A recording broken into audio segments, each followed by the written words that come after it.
Vous écoutez Le Sommet du vélo, votre podcast des passionnés du vélo et de la santé. Voici votre animatrice, Marie-Lise Pelletier. Bonjour, chers auditeurs. Bienvenue au podcast Le Sommet du vélo. Aujourd'hui, je vais avoir le privilège de m'entretenir avec David Lecointre, président de l'Association des réseaux cyclables du Québec. Bonjour, David. Bonjour. Bienvenue à notre podcast. Tu sais, aujourd'hui, là, j'ai des questions pour toi, là.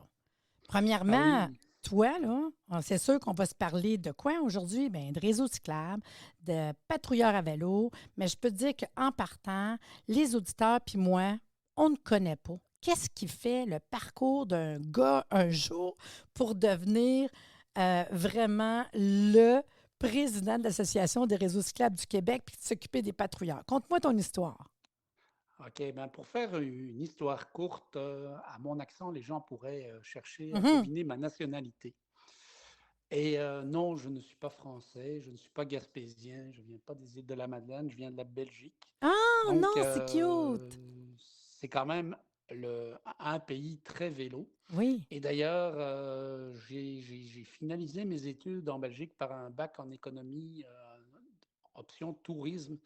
Et mon mémoire de fin d'études à l'université, c'était euh, sur la création de réseaux multifonctionnels pour un ensemble de municipalités. Donc, ça me prédestinait un peu au début des années 90 déjà à travailler dans ce domaine-là. Mhm. C'est pas le parcours que j'ai suivi ensuite en Belgique. En fait, j'ai jamais travaillé dans le tourisme. J'avais une passion du voyage et du vélo.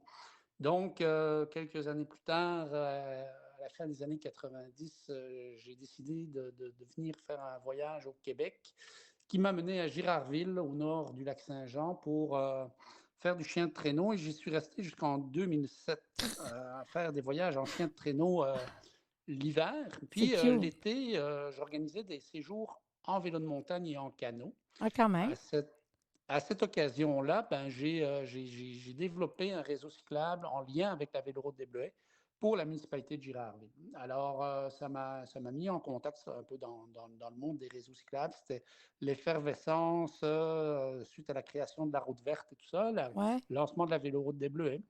Et de fil en aiguille, ben, c'est ça, en 2007, je suis devenu directeur de la Véloroute des Bleuets. Je suis resté là jusqu'en 2011. Ensuite, j'ai enseigné au Cégep de Saint-Félicien en tourisme, mais en même temps, je faisais de la consultance en tourisme et j'ai développé pour Promotion Saguenay la véloroute du fjord du Saguenay, l'école du fjord bien connue de Pierre Lavoie. Mhm. Donc, j'ai mis ça j'ai transformé ça en produit touristique.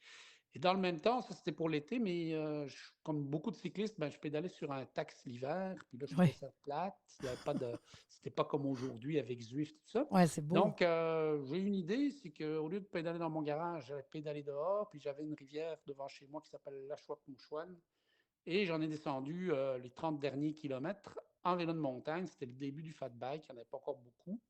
Et là, je me suis dit, quand je suis arrivé, en fait, je suis parti de Saint-Félicien, je suis parti passer à Saint-Prime, Mastoyache, ceux qui connaissent, et je suis arrivé à Roberval. Quand je suis arrivé là, je me suis dit, ah, ça doit être la même longueur que de traverser le lac. Donc, de là est partie l'idée de traverser le lac Saint-Jean en vélo. Donc, il y avait des plans de haine dans le temps, on ne peut plus dire ça. Alors, les gens du lac, ils ont dit que c'était des plans de Belges. C'est des, ça veut dire c'est des plans qui n'ont ni queue ni tête. Et on est parti de Péribonka en février 2014 avec 21 autres fous. Et on a traversé le lac Saint-Jean à vélo. Mhm. C'était quand même spécial. Puis c'est devenu un événement annuel, international, diffusé en télévision sur Red Bull TV Wow. dans plus de 80 pays. Donc, ça, c'était au 2013-14 et en 2015, après beaucoup de changements au sein de la Véloroute des Bleuets, on m'a demandé de revenir à la direction. Et donc, je suis directeur de la Véloroute des Bleuets à nouveau depuis 2015 et je m'implique depuis que je suis à Véloroute des Bleuets, en fait, à l'Association des réseaux cyclables du Québec, sur le conseil d'administration. Puis, j'ai été dans l'exécutif pendant plusieurs années et le 15 juin dernier, on m'a fait l'honneur de me nommer à la présidence. OK, ça fait pas si Euh, longtemps que ça, c'est le fun. Oui, puis j'ai accepté cette présidence-là parce que c'est une application qui permet de comme partager notre savoir, notre passion avec les autres. Puis on est fiers en tant que gestionnaire de réseau d'avoir un beau réseau comme la Véloroute des Bleuets. Mais l'objectif aussi, c'est pas une concurrence, les réseaux cyclables, mais c'est Non, non, non, non, ben non, complémentaire. ben non. Les gens voyagent partout dans le monde, puis ils veulent de la qualité, tout ça. Donc, partager ensemble pour faire du Québec une destination vélo Touristique, oui, vraiment oui, oui, pour les reconnue. vélos, mais ça, oui. C'est un beau défi que je tente de relever actuellement et donc c'est la raison pour laquelle je suis avec vous aujourd'hui. Ah, c'est le fun parce que je l'ai faite, la véloroute des Bleuets. Puis j'ai aimé les places que j'ai arrêtées, du chocolat au bleuet. J'ai plein d'affaires que j'ai découvert. Puis j'ai bien aimé ça. Puis on a fait du camping. Écoute, il y a des places avec les plages. Là, c'était vraiment beau. Puis oui, c'est important qu'on découvre les réseaux cyclables au Québec, mais ça m'amène justement à ça. Quand que je t'ai parlé la première fois, on s'est mis à jaser. Écoute, t'aimais même moi avec, là. Fait qu'on s'est mis à jaser des réseaux cyclables. Puis tu m'as conté plein de choses que des fois, on ne réalise pas. Moi, je suis Mirabel en haut. Je suis vraiment collée. Je m'en vais au petit train du Nord.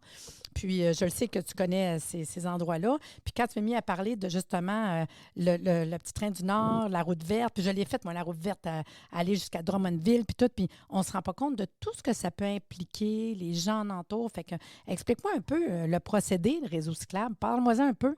Qu'est-ce que ça Bon, implique, là? les réseaux cyclables, en fait, qu'est-ce que c'est qu'un réseau cyclable? C'est des sections d'itinéraires cyclables différentes. Donc, on parle aussi bien de sections en chaussée partagée, donc sur des routes où il y a d'autres véhicules.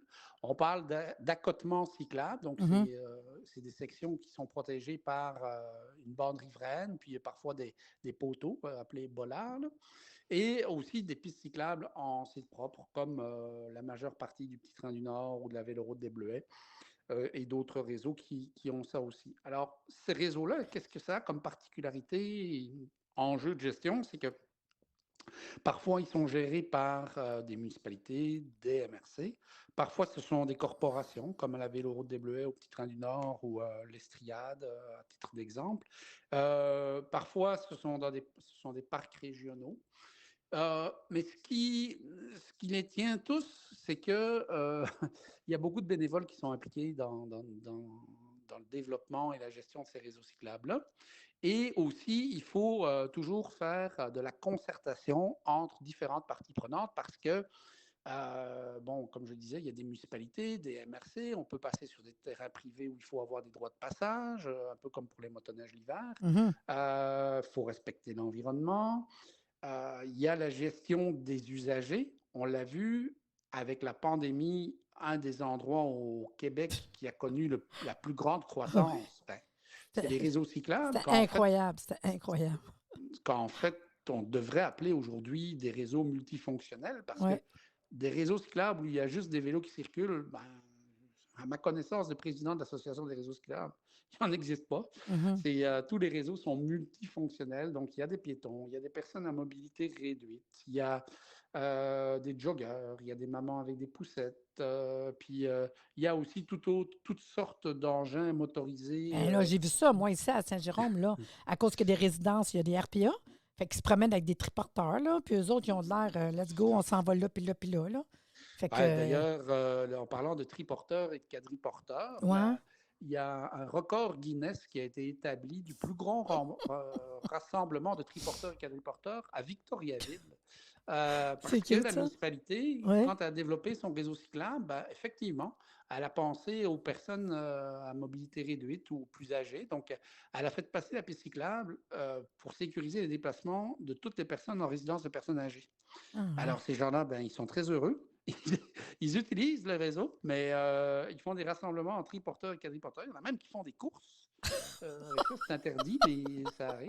Et Oh, mon Dieu Seigneur, ça, ça c'est fait drôle. partie. Moi, j'ai une image, là, tu sais. Fait que je trouve ça mignon. Oui, oui, oui, oui, oui. Moi aussi, j'en ai, mais ça fait des enjeux de gestion qui sont difficiles parce que, Ça pour doit. donner cet exemple-là, Oui. quand quelqu'un en triporteur ou quadriporteur oublie de recharger sa machine, puis part à 6 kilomètres de chez lui par la belle piste cyclable, puis se retrouve immobilisée là-bas. Ben, Mhm. pour revenir chez elle, la personne, hein, ça prend un véhicule qui est capable de transporter le triporteur, Ah, une j'avoue. remorque, Uh-huh. puis ça prend un véhicule adapté pour embarquer la Non, personne mais qui est attends, David. C'est déjà arrivé? Tu me comptes ça parce que c'est arrivé, c'est ça? plus d'une fois, c'est fréquent. Je vous parle pas des accidents de triporteurs Oh et mon Dieu, non, quadriporteurs. non, dis-moi pas ça, sac. Vous C'est savez que incroyable. beaucoup de réseaux ont des barrières installées pour Empêché. ralentir des Ouais, usagers ou ouais, aussi pour respecter des droits de passage, les céder le passage, ça. ouais. Et donc, ben, il y a des gens en triporteur ou quadriporteur qui parfois essayent de les contourner, de passer sur le côté parce que c'est plus facile. Ah ouais. Et quand quelqu'un se renverse en triporteur ou quadriporteur, un peu comme imaginez une tortue là, qui se renverse sur le côté, ben, c'est à peu près ça que ça donne.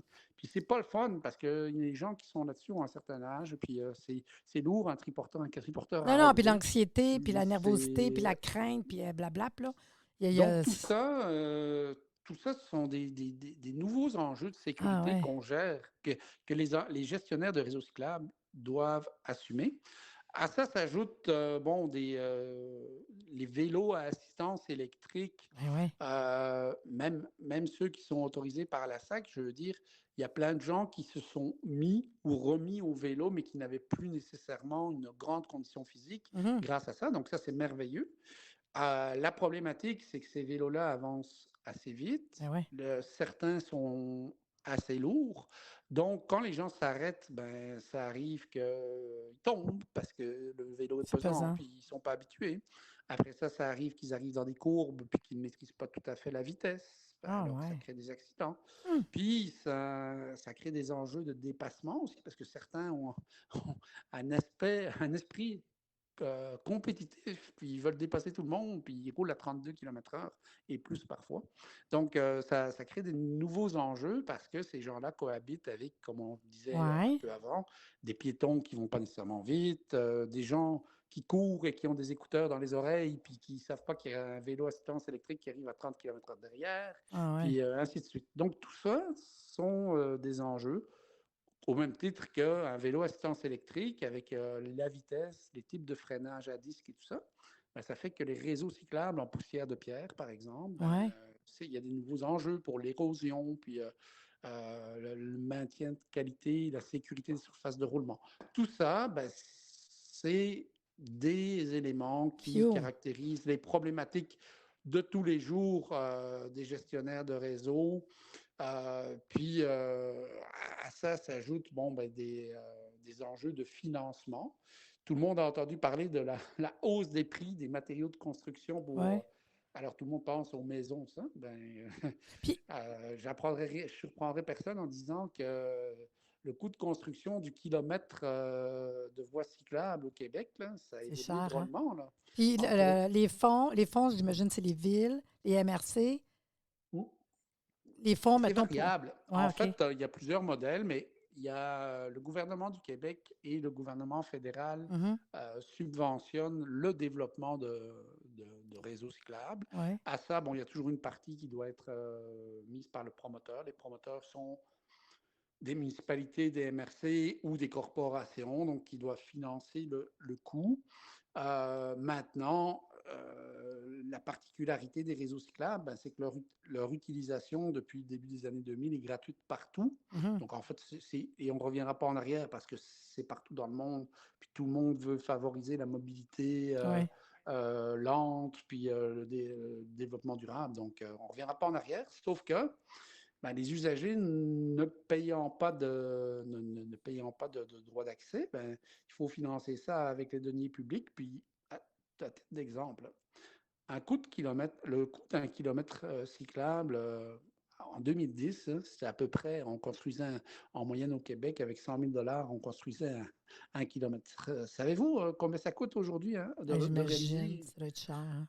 550 000 du Ah ouais. kilomètre en moyenne au Québec pour construire Puis là, on une parle pas voie cyclable. d'entretien, on parle juste de faire le réseau Là, on cyclable, vient tu juste sais. de le construire. Là. Ah Après ouais. ça, le fun commence parce Ouais. que on a des hivers au Québec, on a des Ben arbres, on a oui. des milieux humides, Mm. donc c'est merveilleux cette nature-là, mais la préserver puis entretenir en la respectant, ça a des coûts aussi. euh, Puis je sais que, mettre du Roundup pour faire allez, nettoyer les abords. Ça se faisait dans le temps, ça se fait plus. mais l'autre chose qui Euh, m'avait surprise quand j'avais discuté avec toi, tu m'avais expliqué que des fois, dans les problématiques aussi, c'est dépendamment des MRC ou des villes ou etc. qui ont fait les réseaux cyclables puis qu'on veut rejoindre. À un moment donné, une piste cyclable veut rejoindre l'autre d'à côté, mettons, que des fois, c'est pas les mêmes. Mettons, ceux qui marchent c'est d'un côté, puis les vélos, c'est de l'autre, puis tu peux arriver d'un autre village, une autre ville que c'est le contraire. Ou... Fait que ça avec, des fois, c'était des petites problématiques quand même, ça avec, hein? L'harmonisation des C'est règlements, ça, c'est ça. c'est Le vraiment un mot, je cherchais enjeu. le mot que tu m'avais dit. L'harmonisation des règlements, oui. C'est ça. Il y a la cohabitation des usagers dont on a parlé tout à l'heure, puis Oui, les règlements, c'est un autre enjeu. ben oui. Tout le monde sait qu'en voiture ou sur le réseau routier du MTQ, tout le monde sait qu'on roule à droite au Québec. Mais bizarrement, il n'y a aucune loi ou règlement uniforme au Québec pour définir si les piétons circulent à droite ou à gauche sur les pistes cyclables en site propre. Et Incroyable, pareil, tu je sais. dirais que c'est 50-50. Mm. Et il y a des arguments des pro-droite et des arguments des pro-gauche. Moi, je ne suis pas là pour dire qui a raison. Ce que je dis simplement, c'est que la sécurité serait grandement améliorée si on savait tous de quel De quel côté les côté? gens Ben doivent oui, marcher. Ça éviterait des confusions quand les gens voyagent et changent de réseau. ben oui. Ça éviterait aussi des frustrations puis des confrontations. Mm. Mais c'est pas le réseau. La marche, c'est une chose. La présence de chiens, c'est un autre Ben exemple. oui. Est-ce que les chiens sont autorisés ou pas? Mm. Est-ce que leur maître, c'est peut-être la question aussi à se poser. Là. Les chiens sont rarement le problème, mais les maîtres Ouais. indisciplinés peut-être.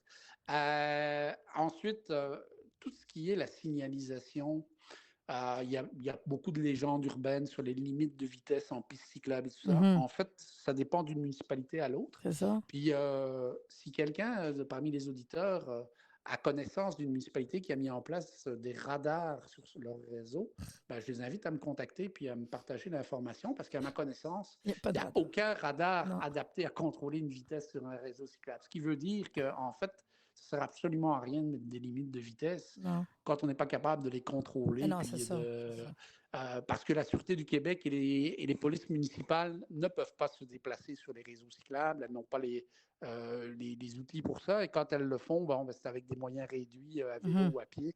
Donc, vous comprenez que si quelqu'un arrive avec un véhicule électrique ou à moteur qui roule à 80 à l'heure, je ne sais pas comment ils vont faire pour le suivre. Mm. Fait que Mais c'est ça, les enjeux des gestionnaires de réseaux cyclables sont méconnus. Puis, bon, Mais en tout cas, c'est moi, je parfois comprends beaucoup plus plus. ta job, là, qui avait l'air Ah, très intéressante, mais là, je me dis, tabarnouche, il y a du stock qu'on ne réalise pas, tu sais, tant que tu n'es pas au courant de tout ça. Puis en même temps, ça m'amène de te parler d'un autre sujet, parce que c'est exactement la raison pour laquelle c'est les patrouilleurs à vélo. Parce que là, avec les accidents, le triporteur, le chien, le monsieur, aïe, aïe, aïe. Fait que, explique-moi comment que ça fonctionne, les patrouilles. oui, ben, en fait, au Québec, il y a une grande tradition de bénévolat. Puis Mhm, quand les réseaux cyclables se sont développés, ben, en fait, en collaboration avec la FADOC au départ, Fédération de l'âge d'or, s'est développé un réseau de patrouilleurs. Donc un peu sur le modèle des patrouilleurs à ski, je ouais, c'est dirais, ça. ben, sur l'ensemble des réseaux cyclables du Québec, des cyclistes et des marcheurs se sont impliqués pour développer un service de patrouille. Au départ, il y avait encore une perception de droit d'accès à certains réseaux cyclables. Donc, les patrouilles ont été initiées à cause de cela, ou grâce à cela. Mais par la suite, ben, la perception de droit d'accès est tombée et les patrouilles se sont maintenues et se sont développées. Qu'est-ce que c'est une patrouille? Qu'est-ce qui fait un patrouilleur? En fait, c'est très simple. Il a trois missions principales. La première, c'est l'assistance au dépannage. Donc, c'est pas de faire de la mécanique au grand complet Non, d'un non, vélo, mais non, mais il y a un petit problème. c'est d'aider des gens qui seraient mal pris avec le vélo à remettre leur chaîne, à réparer un pneu, à régler une vitesse, quelque chose comme ça. Bon, la petite mécanique sur le parcours, OK? La deuxième mission, après l'assistance mécanique, c'est les premiers soins. Nos patrouilleurs ont une formation RCR qui est mise à jour régulièrement et qui permet de donner les premiers soins à quelqu'un qui aura un accident qu'on constate sur le réseau cyclable. Donc ça, c'est quand même très, très apprécié. Puis on pense que La ça n'arrive troisième, pas, mais ça arrive, hein? Parce que je veux juste Allez. te dire une parenthèse, c'est arrivé à ma sœur. Ma sœur faisait du vélo, vélo-route ici, justement, sur le petit train du Nord. Puis c'est une niaiserie, là. Elle est revenue, elle a tourné, puis en tournant, elle s'est comme foulée. Puis en fin de compte, elle s'est fait une petite fracture. Puis elle ne pouvait pas revenir avec son vélo, là, tu sais. C'était comme, elle boitait, là. Puis c'est la patrouille qui l'ont aidée, là. Fait que, tu sais, des fois, tu Ben, t'en tout à rends pas fait. compte, mais quelqu'un a téléphoné, puis ils sont venus à sa rencontre, là.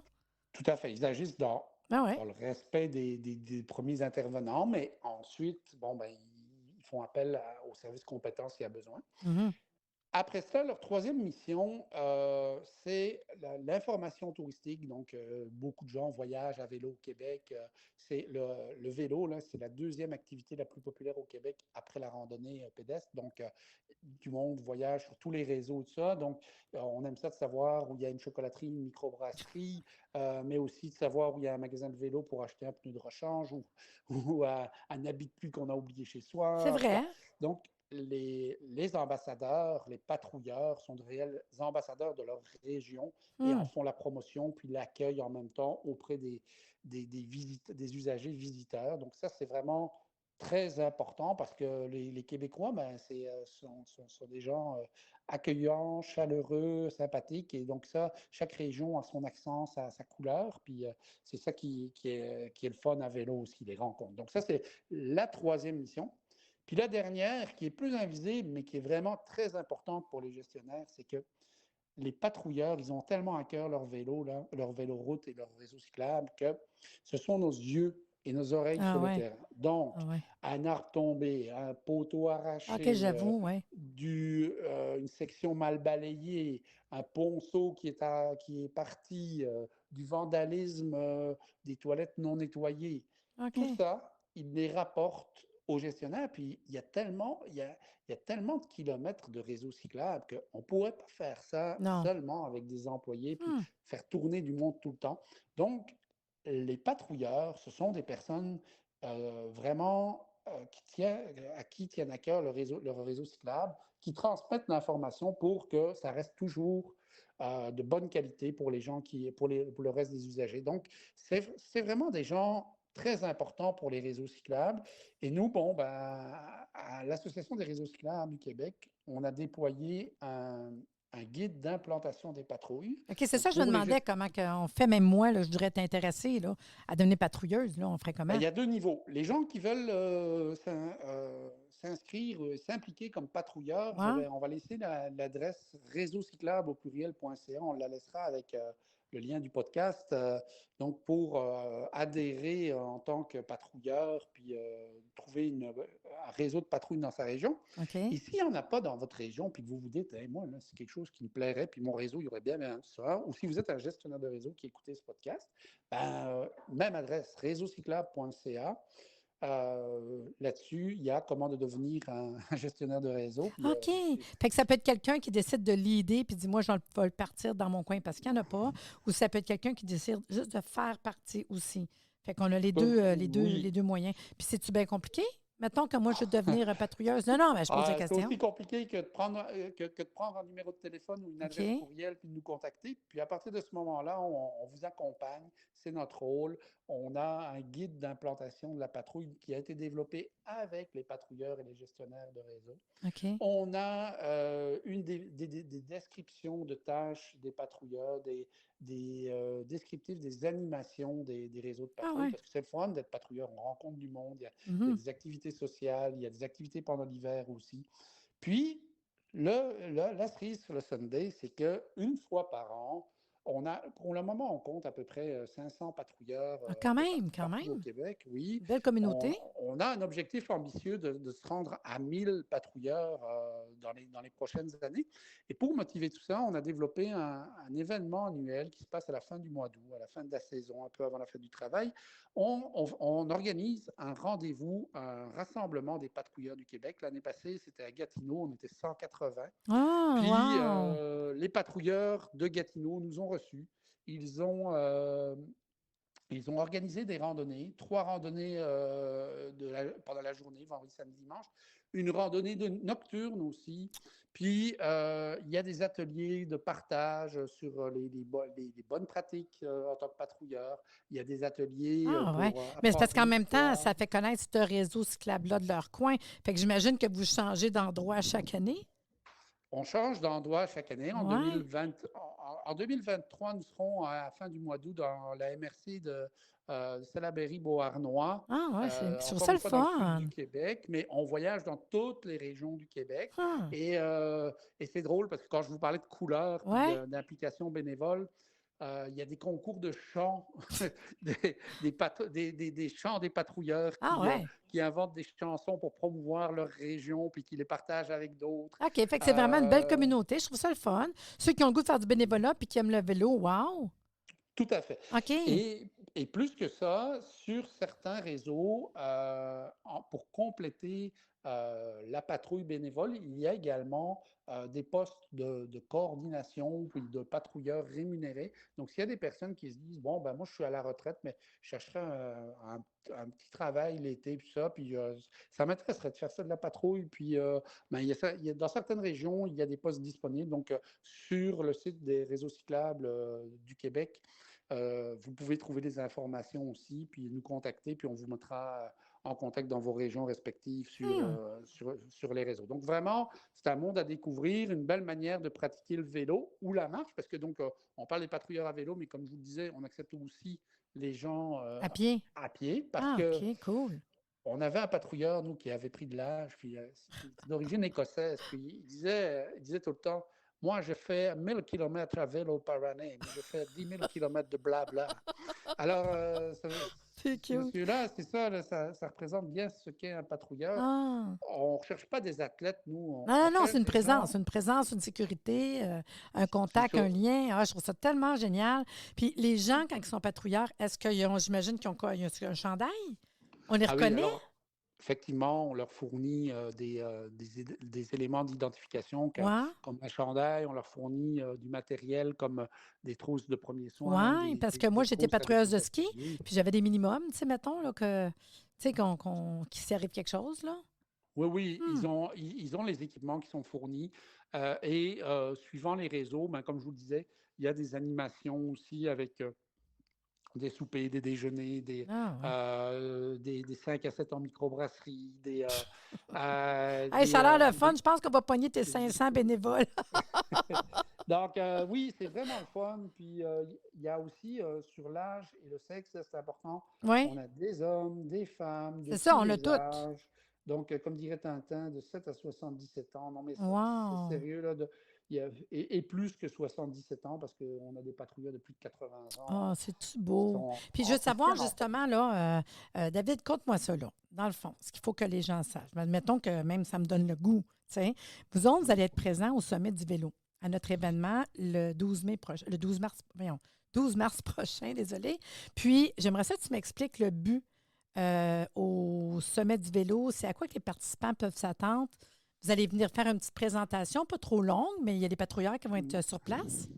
Donc, on aura deux représentants, effectivement, de l'Association des réseaux cyclables du Québec qui seront là pour répondre aux questions des gens qui voudraient devenir patrouilleurs ou qui sont des gestionnaires qui voudraient mettre en place Un réseau cyclable? une patrouille Oui. ou développer leur réseau cyclable. Donc, on est vraiment là pour assister toutes les personnes qui veulent s'impliquer dans le développement puis l'animation, la sécurité des réseaux cyclables au Québec. Puis donc, n'hésitez pas à leur rendre visite, puis à leur parler, puis à Ben poser des ouais. questions. Puis si jamais vous ne pouviez pas vous déplacer, ben, Toutes les je vous informations, je remercie. vais les mettre dans le Ouais, podcast, là, c'est ça. d'une manière ou Je vous d'une autre, remercie là. beaucoup de ce partage-là. Puis nous aussi, on va partager ce podcast-là Ben ouais. Fait que ça veut dire nos que amis des gestionnaires tu vas réseau. être présent. Il va y avoir deux personnes de présence cette journée-là. On a dit que Oui, pendant le dîner, là, pendant que le monde va commencer à se relaxer un peu, là, on va montrer une petite vidéo qui n'est pas trop longue parce que vous avez des nouvelles vidéos qui vont être disponibles. Puis deux personnes qui vont venir expliquer un peu le travail qu'ils font et qui vont être disponibles toute la journée avec un chandail à l'effigie l'effigie la patrouille à vélo, les patrouilleurs à vélo. Tout à fait. Si on a des questions, on peut jaser avec eux autres, parler autant réseau cyclable que parler de la patrouille des vélos, parce que des fois, c'est en jasant avec du monde que des fois, si on a peut-être le goût de poser des questions, puis des voix, puis dire comment. Fait que journée-là, ça va être pour ça. Tout à fait. Puis on est Ah, très content de pouvoir assister au sommet du vélo dans ce contexte-là et de partager avec d'autres amoureux du vélo notre manière d'y contribuer. Puis sûrement que des beaux liens pourront se créer à cette occasion-là. t'es super fin, David. Merci beaucoup d'être venu au sommet du vélo, le podcast aujourd'hui. Merci beaucoup, là. Eh bien, vous, les auditeurs, si vous êtes intéressés à participer au Sommet du vélo, le podcast, vous me contactez, puis sachez que le Sommet du vélo, c'est un événement par année, mais un podcast à l'année. Fait que je fais des podcasts régulièrement, ça me fait plaisir. On est tous des passionnés de vélo. Le prochain sommet sera le 12 mars prochain, de 9h à 17h. Il y a 7 conférences. On va avoir une petite conférence spéciale, la cerise sur le Sunday, avec les 2 patrouilleurs. Puis, il va y avoir des exposants, des experts en vélo, un buffet d'une valeur de 50 taxes et services inclus, des tirages. Puis, si vous êtes une communauté ou un groupe de vélo, vous avez le goût d'avoir une table à votre effigie, contactez-moi, je vais vous arranger un petit quelque chose de super le fun. Puis, si vous voulez plus d'informations, www.arrsanté.ca ou tout simplement Sommet du vélo sur Facebook et Instagram. Et sur ça, je vous dis à bientôt.